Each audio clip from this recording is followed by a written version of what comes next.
senators of the United States of America take the Senate by surprise, asking the Senate to look at the armed conflict in the Anglophone regions of Cameroon. It is not the first time members of the upper house of the U.S. Parliament are doing so, but the unique factor in this order demand is that it is a political or bipartisan call coming from senators of the Democratic Party and senators of the Republican Party in the United States of America. They want to stop to the armed conflicts that are so far claimed over 3,000 lives. We shall be talking this and other interesting stories in this edition of the news. Ladies and gentlemen, thanks for trusting Equinoxe Television.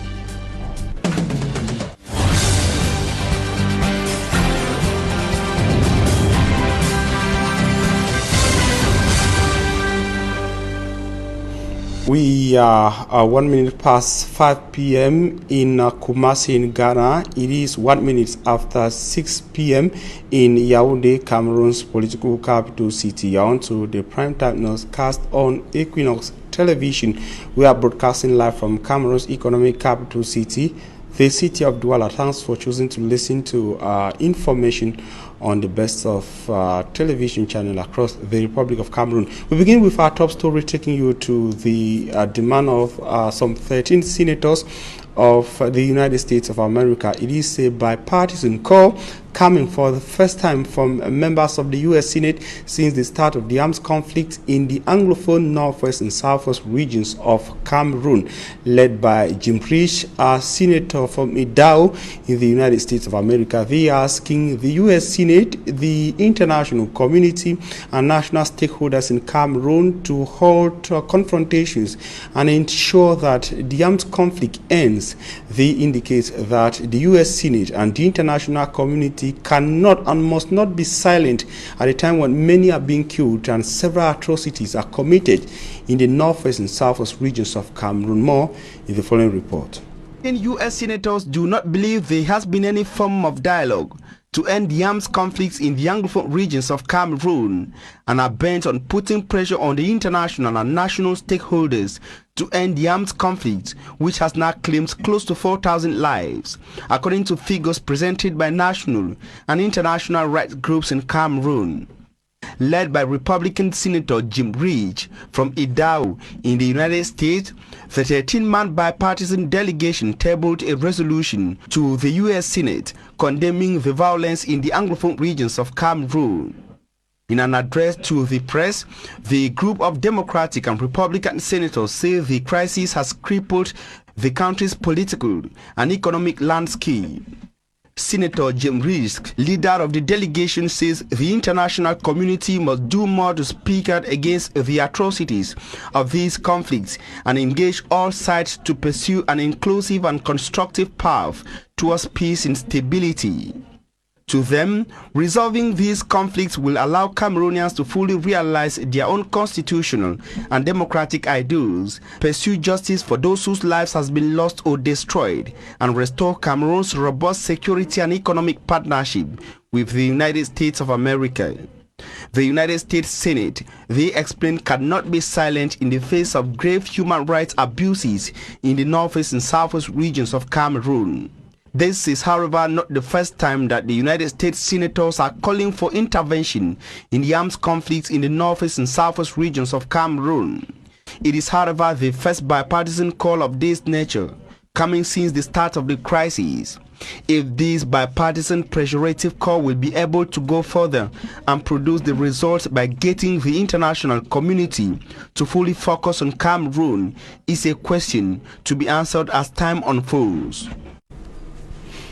And back in Cameroon, social instability continues to affect several other parts of the country, apart from the two Anglophone regions that have been in an armed conflict for over 3 years now. And in the economic capital city, Douala, several traders of a market in the Douala 3 subdivision, known as Marché Dakar, took the city council of the city of Douala by a storming protest demonstration.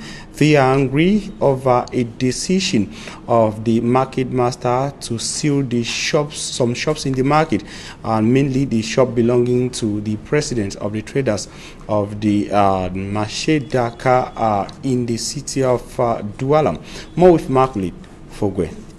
Power tussle between the president of the Dakar market and the market master has provoked the sealing of the store of Tambo Edmond, president of the market, by council police. The situation evoked strong protest from traders in front of the Douala City Council in Boninjo. According to the traders, their president was elected genuinely, so he should be allowed to rule. It has reached to this level that we don't know where to go again, because they have divided the Marché Dakar into two, in which it was first one, and now they are divided into two just to put confusion. Now we have done election for the 5th time. We are now in the 6th time. After the election in which the now they give everybody what they're supposed to do. We agree that we have to give the community bank their own, and then take the remaining and then fix the market. We are victims of injustice at the Madagascar market. When the city mayor visited the market, he dissolved the market committee that was created by the government delegate. He later organized fresh elections and I was elected. But the market master says he does not recognize me as the president of the market.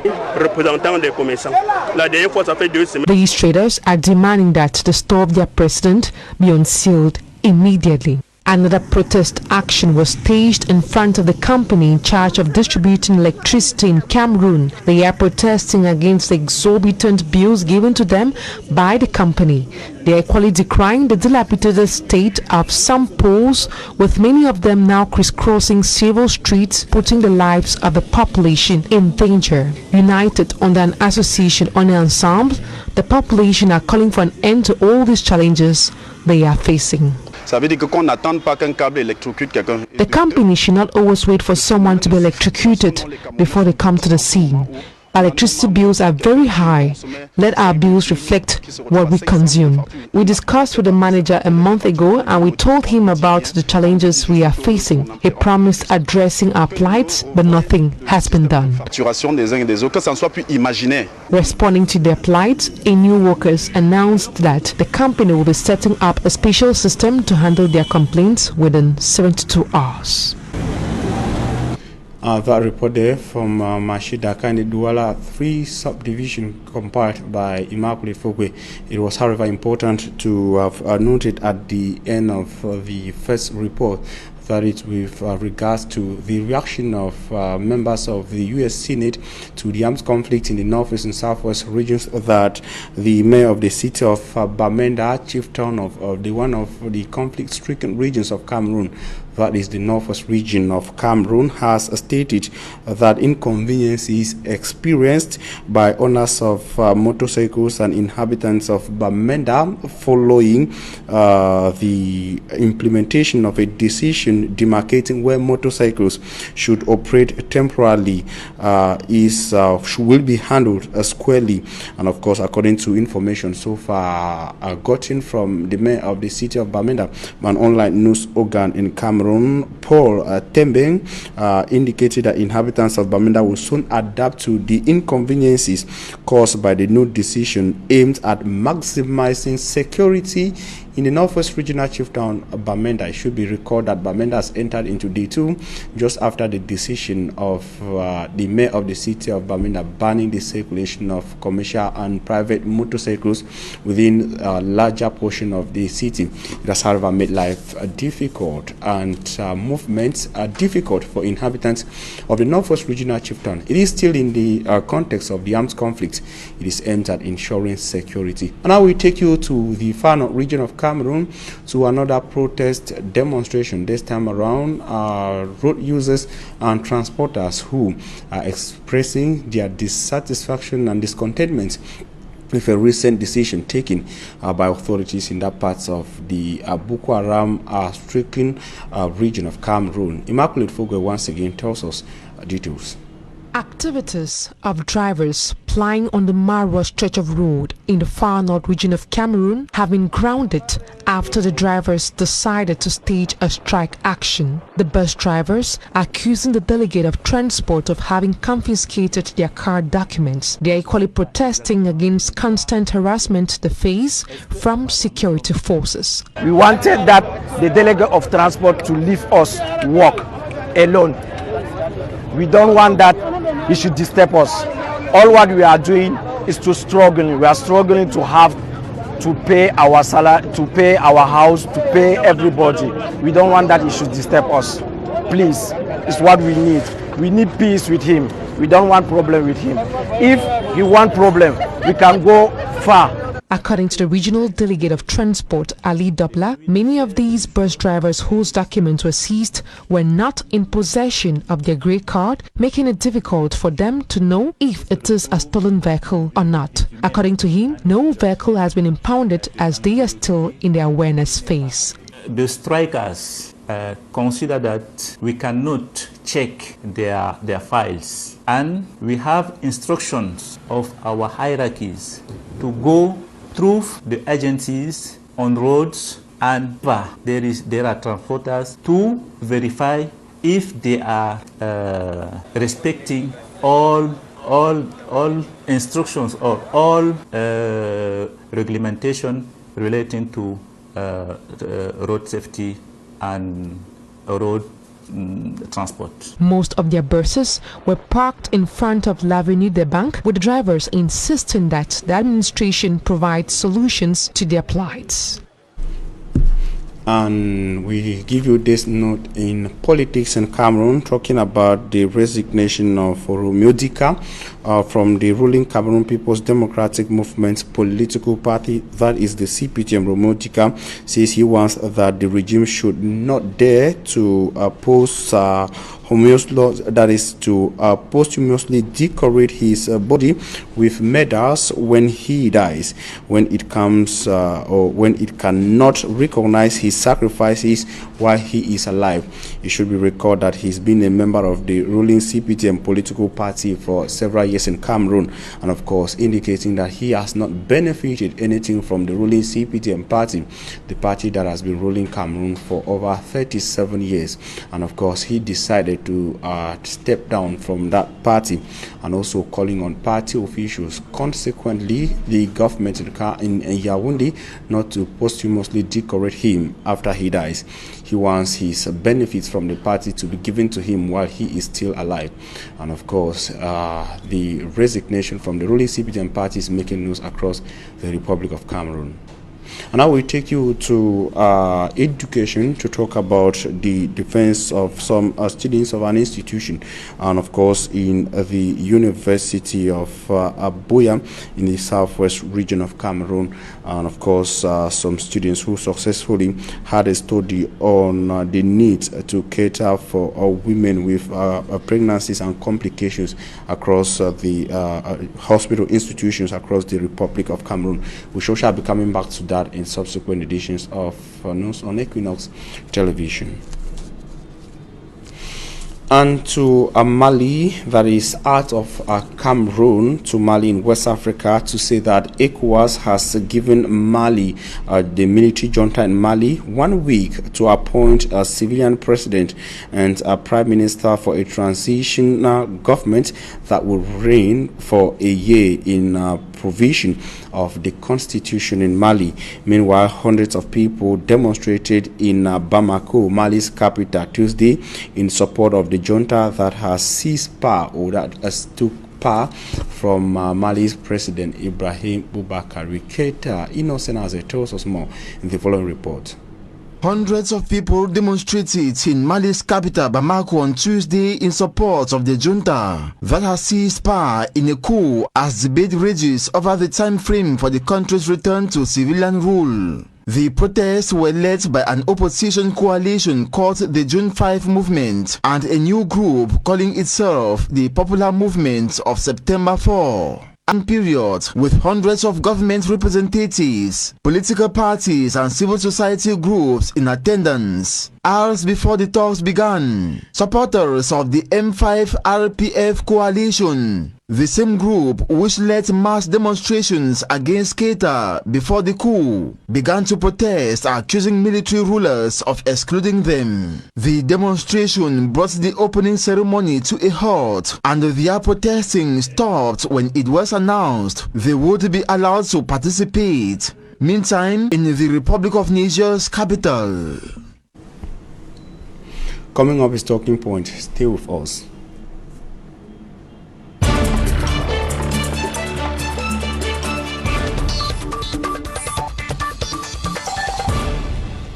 Ladies and gentlemen, thanks for joining us on Talking Point. This day we are honored to have with us today a peace crusader, the National Peace Coordinator of the PCC, that is the Presbyterian Church in Cameroon, Reverend Father Ta William Che. Reverend, thanks for accepting our invitation. Thank you. You traveled all the way from Boya in the southwest region of Cameroon. Thank you. For peace. Sure. Which is a very important, necessary in Cameroon, especially at this point in time, with the unstable socio-political atmosphere across the country and the armed conflict in the two Anglophone regions of Cameroon. Peace, peace, peace has been the song. But why is it difficult, first of all, for peace to return to the Anglophone regions of Cameroon after over 3 years? Thank you very much for giving me this opportunity to be here again, and of course sharing with you on issues of peace. To begin with your question, I don't think it is difficult for peace to return. It's because many of us see peace as an event, meanwhile it's a process. That's why we call it peace building. It takes a long time to build peace. It takes a long time to get a people into issues of peace. And I think that the ongoing crisis in the Northwest and Southwest region just came as a lesson for institution, government, to take peace very seriously. That is, in other words, to say that the government had not been serious, or other partners have not been serious, even before the start of the crisis, with regards to the necessity to implant peace in the hearts and the minds of Cameroonians. Reasons why we got ourselves to where we are today, in the Northwest and Southwest and the other parts of Cameroon. Sure.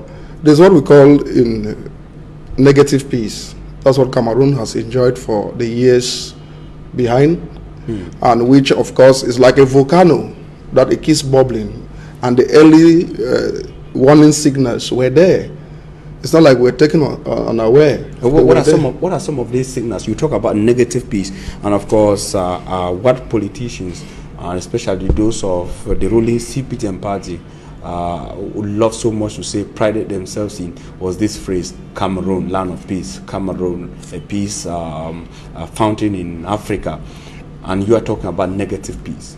Can you tell us detail on that? We have practical things that are visible. Yeah. And of course, there are slogans. And you will bear with me that we've lived much at the level of slogans than getting into practicalities.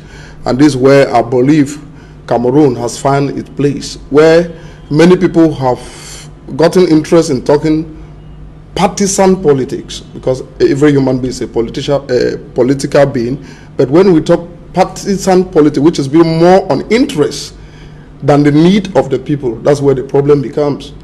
So this is what has happened all over the years, and many people have taken advantage where we are a peaceful nation, whereas there were issues to be addressed for this country to actually live in peace. They insisted that at least one of the key things, even before the start of the crisis, in the Northwest and Southwest, even before the Boko Haram crisis, talking about the fact that President Paul Biya, he's been the helm of Cameroon for several years, and Cameroon has been peaceful. And you are talking about negative peace. Can you actually point at some of these factors that were present in Cameroon even before the start of what we are seeing today, that can make everybody, a boy or girl, man or woman, to say that there is no peace in Cameroon? Well, I think the pointers were there. For instance, you could see a country where people had been crying on marginalization, especially the English-speaking people. I'm one. And sincerely, I will tell you that I schooled in my early days in the University of Yaoundé 1, which was not easy for us to really speak or get the French lectures, but it was difficult to really find our way out. It was not our fault. We grew up in the Anglo-Saxon system from childhood. And at a given level to integrate within the society, it was not easy, and it was glaring.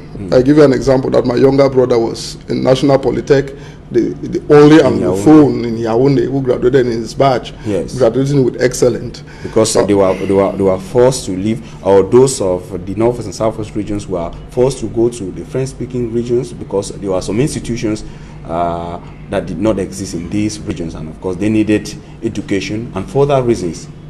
Sure. And getting to integrate themselves within the context, the challenging context, was not easy. Yeah, sure. That was only part. Yeah. And if you read the papers from early days, this whole issue of marginalization had been there, and even in terms of our economy, these things have been there. But we're a country that we need to understand where we are coming from and where we are going to, and respect humanity. And when these whole things about people living from their position, living from their point of interest, and looking into the need of the people and the need of the country, if we all focus on that, I think Cameroon can be a beautiful place. As a theologian, I call Cameroon the Canaan of the Bible, because everything is here. We just need honest men and women to rule with the fear of God, and you will see that back home you are living in paradise. When we say the points you are highlighting had more to do with the system in place, which probably did not tackle them adequately, but at the level of Cameroonians, with its diversity, were they actually living in peace? Did Cameroonians from other regions, from other tribes, so the other persons coming from other regions, other tribes, as their real brothers and sisters? Yes, I would think that Cameroonians have been living as one person, especially when it comes to the sporting events. Football has been a uniting factor in this country, which our government ought to have taken that as our strength. Not only that, Cameroonians are proud wherever they go to say they are from Cameroon, because of the rich diversity in our cultural background, the rich diversity in our socio-political atmosphere. Cameroon is a beautiful country, I must tell you. Reverend, I say so because there is a word I've been getting. I started getting it even before we are getting ourselves into where we are today. It's this word, tribalism. I got tribalism in the 90s and tribalism in the early 2000s, and of course even presently we are having people trying to condemn different forms of tribalism manifested even on social media. You'll get somebody who will go on social media and make a very disturbing statement about people from a particular community, from a particular region. Yes, the word tribalism, I think in itself is negative, because people believe that tribalistic tendency comes sometimes to pull down meritocracy, which of course those who are put in certain positions ought not to be there. But you also believe that at a certain moment people forget, when I come from a tribe and there are competent people from my tribe, those people should not suffer because I'm from that tribe. So it is only when it is exaggerated that you get to a particular institution or country. Everywhere you get people working in different institutions, they are from a single tribe. That is where the problem lies. So tribalism is bad, favoritism is bad, nepotism is bad. You can count them. But what we are saying is that when everyone know where we are coming from and where we are going to as a country and building love for fatherland, then you and I will work daily, not for a head of state, not to praise man, but we work to fear God and to keep a legacy and for posterity. That's what I believe strongly in. And that's where we feel that people even worship man. That in the country where we find ourselves, there are individuals who worship an individual. in the name of a leader, which is bad. Let's love this country. Let's think that life is a passage that will also go, and tomorrow will be a beautiful place for our own children, where they will live and continue to sing land of promise, land of glory. All right, Reverend, we're proceeding. You said peace is not just an event, it comes. And you are responding to the question I asked to know why it's difficult for peace to return to the northwest and southwest regions of Cameroon. Were you intending to say that it's actually coming and people are not able to see? Yes, what I'm saying is that we all need to get involved. It is not about someone out there, it's about us. When we talk about peace, killing will not solve our problem. But sitting down and talking, whether you're in a position in government, whether you're in a position in an institution, when we sit and talk as people who love fatherland, it's different. So I think it has been more of talking and not bringing the stakeholders together, being them from civil society, from community-based organization, from faith-based organization. All these actors need to come together for a common good. And that's where our problem is. Most often in Cameroon, you hear people talk. Today, the decree is coming from this organization. But come to think of it, if all the NGOs, the civil society, and whatever group that we have in the country, if we're speaking one language of peace, keeping aside interests and looking at the need of Cameroonians at this moment, a lot of things will change. That's what we are advocating for. That's what we are preaching. That's what we are crying day in and day out. Country first, and we come second. All right, now crying day in, day out. You as an individual, you at the level of the peace movement within the PCC, but it seems to be falling on deaf ears because people have been asking even the belligerent parties to at least agree to come together before seeing the necessity to incorporate other groups and other fractions of the society. They've not been able to accept and do that. Do you see bad faith? Thank you very much. There's what I call in peace work emotional intelligence. There are people who believe that they can use their emotions and manipulate over the people. We have left that level. I believe in one strong verse of the Bible, Ecclesiastes 7 verse 1a. A good name is better than an expensive perfume. If you travel the world, what are people working for? People are working to keep a legacy, and this should go to our leaders. That's not about amassing wealth. It's not about position. We all pass. If you are 50 today, it means that the next 50 years, you will not be part of this life. Even if you are, you will not be able to reason. So we have a time frame that we got to work, use the energy to do things for the glory of God first, and to see that when we are not there, things will be in order. So let's stop being emotional and being intelligent and worshiping man. That is what I will say. Let's put country first. And that's why most of the persons in this country, whether in whatsoever leadership position, people believe, okay, if I'm talking today over TV, I'm giving money. What will I do with money? Within this COVID-19 period, it has proven that money has got nothing to do, because we have to live as a family, as people. When you have money and there are no people on the street there for you to live with them and to enjoy that money together, it becomes useless. So we need one another more than the material things that we came into this world and made them, and we'll allow them. Let people get this, and I think we'll start reasoning like one man. That is to say, those who have the opportunity or who have the knife and the yam to decide that necessity to come together and discuss peace and chart a way forward are not doing so because of selfish interest, are not doing so because they want to please an individual or they want to get money. The solution about Cameroon is in the hands of Cameroonians. I don't believe in a mediator who comes from us. Now, when you talk about Cameroonians, are you referring to the stakeholders? Are you referring to the common man? Everyone has a part to play. But there are some persons who are in the decision-making part.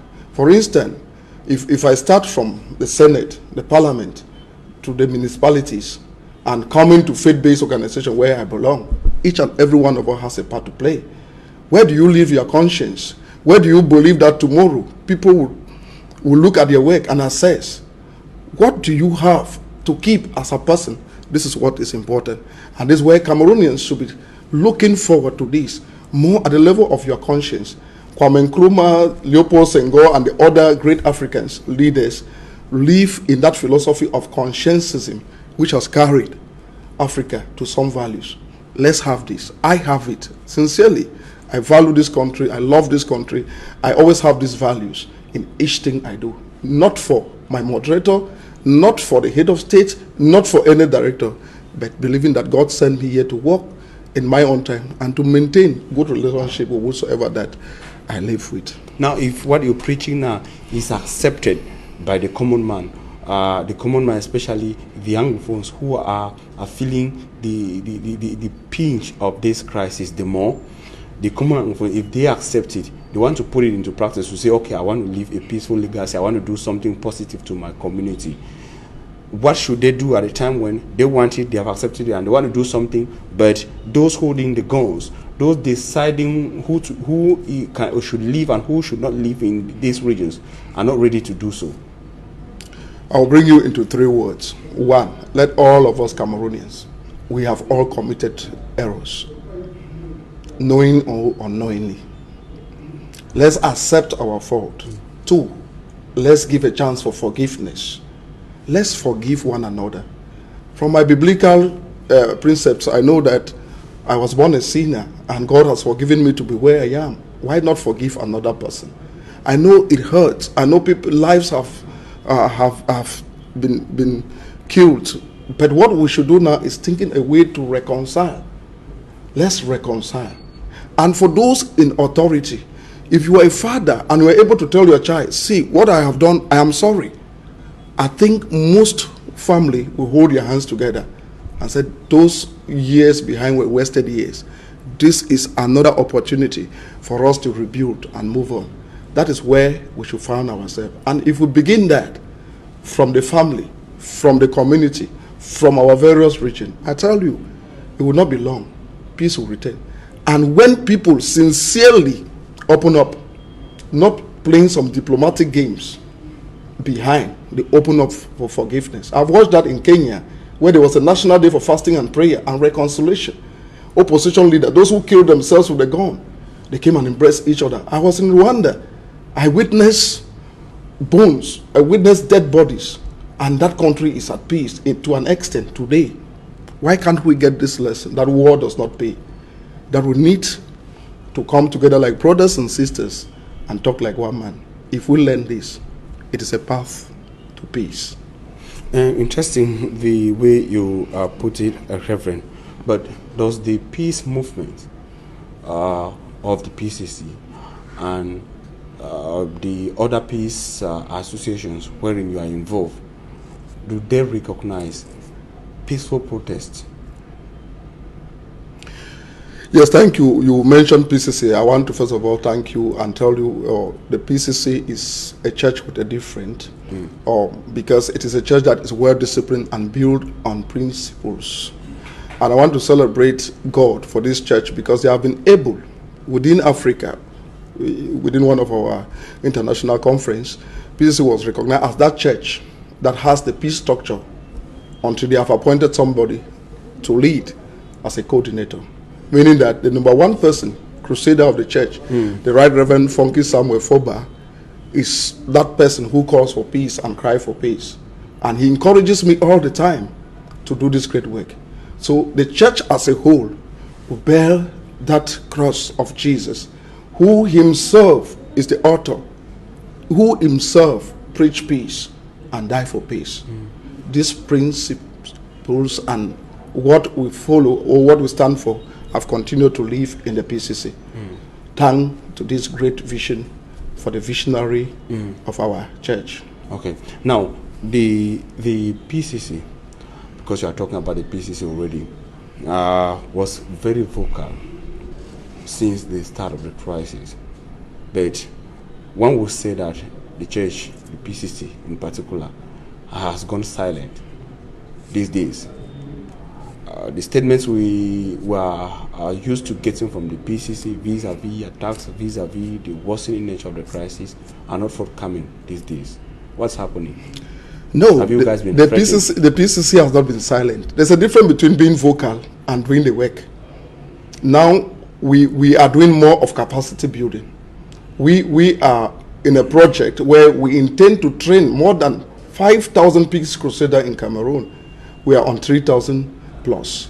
And recently I was in Bafoussam where we sent out another batch. And let me tell you, what these graduates have been doing out there for peace is a multiplier effect. We can't preach this on our pulpit alone. We believe that other actors and actresses can come on board for us to preach this. And so the church has been involved in this. We must not go on the street to protest, but we can consult actors, stakeholders who are concerned in this peace issue in the country, and even in other faith-based organizations, that together we can reason for peace. And this is exactly what the church has been doing all this while. So we have not been silent. Interesting, but I have the impression that your target or your message is getting further to the common man. It's being embraced more by the common man than the stakeholders, than the key decision makers. I'm talking about government officials, I'm talking about separatist leaders. These are the two people involved directly with what is happening in the north and south regions of Cameroon. I want to back my question and concern. The PCC is part of the All Anglophone General Conference, and several attempts for the All Anglophone General Conference to hold have been fruitless. The government has not been able to authorize it. No, let's go back. Let's get this clearly. Why was the All Anglophone General Conference created? The conveners had it as a goal to put points together and hand them to the head of states to call for national dialogue. But before they were doing their preparation, and in course of those preparation, the head of state had to call the national dialogue. And of course, they had to hand a 400 pages document to the head of state through the prime minister during the national dialogue, which I took part. And this document was to air out our position and, of course, the results of the research that was done online. So the goal was to prepare that document and hand it to the head of state, which the All Anglophone General Conference did. So the goal was fulfilled. It was not necessary that a conference must have taken place. But however, many people think that if Anglophones came together, it would have been an added advantage or an added information on the already gotten information on online. All right, interesting. Now we're proceeding with the movement within the peace movement within the PCC. You people have something every year. I remember I had you sometime last year at this time. You were talking about the Peace Day of the PCC, and of course, which will go further than the training, just giving information to those peace crusaders that you have trained already. Peace needs to be celebrated. Yes. We need to celebrate peace, and PCC has been celebrating this peace in various ways. If I tell you, there are stickers that we've been able to place them on cars. It's a sort of mind mapping. When you get, I am a peace builder. Yes. It creates in you that love for peace. I think I have one of that on my vehicle. You see, I love peace. I stand for peace and justice. Those are the stickers that we've been able to produce. And I tell you, we've produced over 50,000 of such stickers. Yes. It is the effort of the church to preach peace in a country like ours. And you see, while coming, I brought this, that at the end of it, I gave you this. You see, mine is here, spread peace. Oh, a peace. Yes. Thanks very much. Let me hand you this. You gave me this last year, and yes, I'm keeping it jealous. That all of us need to spread peace. I carry it, and many people ask for it. I remember when I was traveling to the United Emirates. Yes. Somebody begged for mine at the airport here in Douala. I had two. I gave him one. Meaning that this person saw spread peace and is a lover of peace. He could tell me this man really loves peace. Though a francophone, he is that person who has interest in peace. So the PCC has been doing a lot, and this year we think that we'll continue to do what we have been doing, and of course with series of activities to celebrate and to create awareness on this issue of peace. If you permit me, we are thinking that by the 13th of this month, we are going to launch the 2020 International Day for Peace, and this time it will be done in Limbe, in the Down Beach Limbe, where we are calling on all our Christians and peace lovers to be part of that service. And within that service, some persons will be decorated for peace. Within that service, there will be a magazine for peace. So we are within this, and of course on the 18th, we'll have our alumni On the 19th is what we call the Peace Award. Remember last year I was here to talk about the Peace Award? Yes. And this Peace Award this time has as laureates 3 persons, the male category, the female category, and the youth category. Right. And we think that we'll celebrate it on the 20th. The moderator has specially asked all Christians to come out for peace in the various towns for peace. Peace, which is very important. Thanks very much, Reverend Ta Williams, Chair. He is the National Peace Coordinator of the Presbyterian Church in Cameroon. We are talking peace, which is vital, especially at this point in Cameroon, and of course in the northwest and southwest regions of the country. Ladies and gentlemen, thanks for your very kind attention. Stay with Equinoxe Television. Interesting programs continue.